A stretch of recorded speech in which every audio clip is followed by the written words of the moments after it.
อย่างหากกระแสน้ำไม่ปะทะหรือบรรจบกัน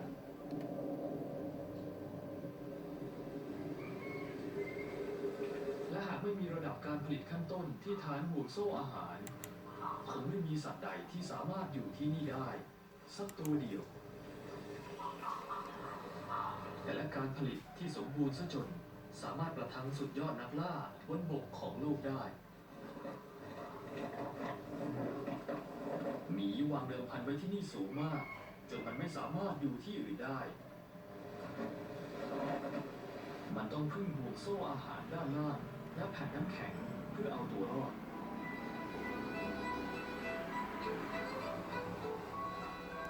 พวกมันไม่เพียงแต่รอดในสวาบาร์ดแต่รุ่งเรืองนั่นเพราะตัวเมียสร้างไขมันสำรองมากพอให้อยู่ใต้หิมะได้ปีละ6 เดือน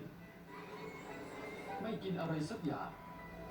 และเหตุที่ทำเช่นนี้ก็ปรากฏ